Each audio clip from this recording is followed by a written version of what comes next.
अस्सलाम वालेकुम नाज़रीन, मैं हूं राउदिल शाद हुसैन और आप देख रहे हैं सिटी न्यूज़ नेटवर्क का डिजिटल प्लेटफॉर्म। आज पंजाब असम्बली के इजलास में बड़ी दिलचस्प सूरत हाल रही और आज के इजलास में ख़ास तौर पर काफ़ी अरसे से मैं इजलास को कवर करता आ रहा हूँ। मैक्सिमम आज तक जो है वो 2 मरतबा कोरम जो है वो ज़रूर पॉइंट आउट हुआ है, लेकिन आज जो है वो रिकॉर्ड भी टूट गया और 3 मरतबा कोरम की निशानदेही हुई और बिल आखिर कोरम पूरा ना होने पर इजलास तो मुलतवी हुआ। लेकिन इजलास मुलतवी होने से पहले बड़ी दिलचस्प सूरत हाल उस वक्त देखी गई जब डिप्टी स्पीकर मलिक ज़हीर इकबाल चन्नड़ जो है वो इजलास की सदारत कर रहे थे और अपोजिशन रुकने असम्बली नदीम कुरैशी जिनका ताल्लुक मुल्तान से है और अपोजिशन यानी पाकिस्तान तहरीक इंसाफ से उनका ताल्लुक है और उनकी जानिब से जो है वो शदीद तनकीद की जाती रही थी। लेकिन उसके बाद डिप्टी स्पीकर ने जो है वो उस तनकीद के जवाब में ये कहा कि आप लोग खुद किस्मत हैं कि आपको जो स्पीकर है वो मलिक मोहम्मद अहमद खान जैसा मिला है और आप ने शायद पिछली जो अपोजिशन थी आप उसके यानी शाहिद हैं कि गुज़िश्ता जो अपोजिशन जब यानी हम लोग जब अपोजिशन में थे तो उस वक्त सूरत हाल बड़ी इस तरह की थी कि जो चेयर का स्पीकर की चेयर का जो मुंह था वो कभी भी अपोजिशन की जानिब नहीं हुआ। और आज ये सूरत हाल है कि अपोजिशन मुकम्मल तौर पर हर इशू के ऊपर प्रॉपर वक्त उनको अपोजिशन को दिया जाता है और ये सब कुछ ना सिर्फ ये हुआ है बल्कि रूल्स को अमेंड किया गया। लेकिन इसी दौरान में उन्होंने एक वाक़या कोट किया कि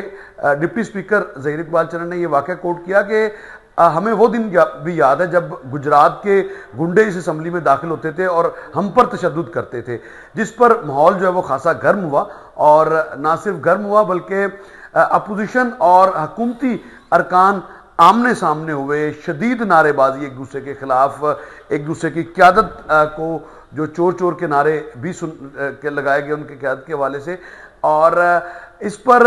जब नदीम कुरैशी ने डिप्टी स्पीकर मलिक ज़हीर इकबाल चन्नड़ की इस बात को निगेट किया, उन्होंने कहा जी आप गलत बयानी कर रहे हैं, तो उन्होंने कहा कि इस हॉल में आयतल कुर्सी और या हय्यू या क़य्यूम बिरहमतिक अस्तगीसु की जैसी आयात के नीचे हम बैठे हैं और मैं आपको चैलेंज करता हूं, मैं आपको वीडियो दिखाता हूं जब गुजरात के गुंडे इस असम्बली में आया करते थे और इसी असम्बली में आकर जो है वो तशद्दुद करते थे। उस वक्त की अपोजिशन 2018 के बाद जो वजूद में आई थी यानी मुस्लिम लीग नून उस वक्त अपोजिशन की अक्सरियती जमात थी, तो जो तशद्दुद होता था वो गुजरात के उन गुंडों से कराया जाता था जो कि जिनका कि असम्बली से कोई ताल्लुक नहीं होता था। तो दूसरी मरतबा भी नदीम कुरैशी साहब ने उसी तरह से कहा कि आप गलत बयानी कर रहे हैं, लेकिन फिर उन्होंने कहा कि आयतल कुर्सी के नीचे बैठ के मैं ये बात आपको कह रहा हूं, अगर मैं आपको सबूत दिखा दूं या आप सीट छोड़ेंगे या मैं सीट छोड़ूंगा, ये यहां तक उन्होंने कहा। और उसके बाद माहौल खासा गर्म हुआ, हुकूमती अरकान और अपोजिशन अरकान एक दूसरे के आमने सामने हुए और उसी असना में कोरम की निशानदेही भी हुई। तो बहरहाल साबका जो डिप्टी स्पीकर से मजारी साहब उनके किरदार के हवाले से भी बातचीत हुई और उनके किरदार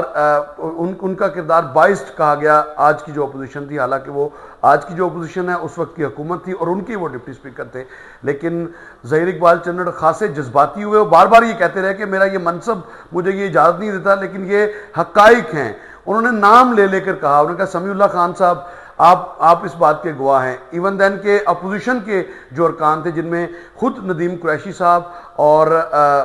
जो दीगर अपोजिशन अरकान थे उनके हवाले से नाम लेकर वो कहते रहे कि ये सब लोग गवाह हैं जो कुछ अपोजिशन के साथ होता रहे। लेकिन अगर उन्होंने चैलेंज भी दिया कि अगर मैं झूठा साबित हुआ वीडियोस देखने के बाद तो मैं अपनी सीट छोड़ूंगा और अगर आप झूठे साबित हुए तो आपको सीट छोड़ना पड़ेगी। लेकिन बहरहाल इसी असना में एक दूसरे पर इल्जामात की बारिश भी होती रही और कोरम तीसरी मरतबा पॉइंट आउट हुआ। कोरम पॉइंट आउट होने पर इजलास जो है वो मुलतवी कर दिया गया, जो कि मंगल दोपहर 2 बजे तक मुलतवी हुआ। तो ये दिलचस्प सूरत हाल थी। और आज एक और अहम डेवलपमेंट हुई। तकरीबन 3.5 साल बाद सेक्रेटरी असम्बली मोहम्मद खान भट्टी भी आज असम्बली में आए और उनका जो अकाउंट था वो फ्रीज था, उसकी अपडेट उनके मुताबिक कि उनकी अपडेट के लिए उनकी बायोमेट्रिक ज़रूरी थी, तो वो बायोमेट्रिक करवा कर जो है वो वापस चलते बने। बहरहाल उन्होंने बगलगीर भी हुए, यहाँ के असम्बली मुलाजमीन से मुलाकात की और मुख्तलिफ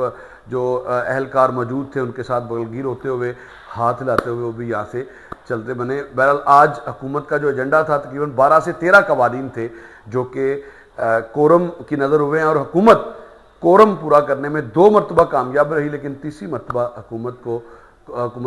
कोरम पूरा नहीं कर सकी। इसके साथ ही मुझे दीजिएगा इजाज़त। अल्लाह निगहबान।